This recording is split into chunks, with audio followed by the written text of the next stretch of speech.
Okay, so we got interested in studying urban beekeeping because it seems as if the bee is the animal of the moment. And we were discussing the possibility of working together on another project, and Lisa Jean said, well, doesn't it seem like bees seem to be sort of popping up everywhere at farmers market? People are taking beekeeping classes.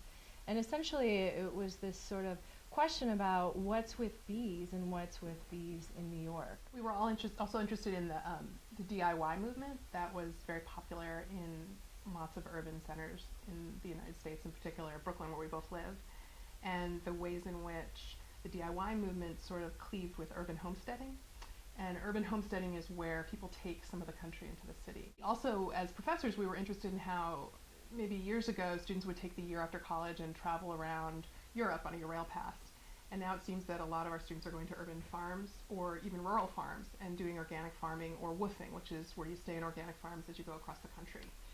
And we were fascinated by this need for the return to the land and how it's been modified from like the 1970s to be in urban spaces. And like the green roof. And when we went to Eagle Street Rooftop Farms is in Greenpoint, yeah. So they have rabbits. I don't think they have chickens, but no, they have chickens. a beef.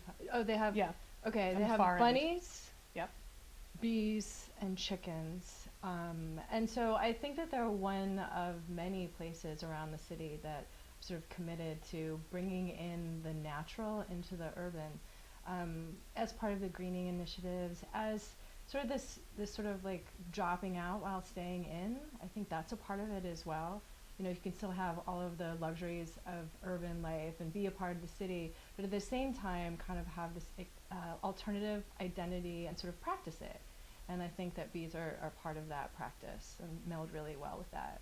And then finally, we were also interested in people actually making things, and so people getting involved. And so in Buzz, we talk a lot about how there's this generation of both old and young beekeepers who really enjoy both the interaction with the bee, but also collaborating with the bee to do things like make honey, make beeswax and beeswax candles, and also create a sense of making something that's larger, which is we would call like the pollination of New York City, the ways in which pollination happens, which creates really vast opportunities for the flora and also the fauna in New York City and the kind of urban ecology.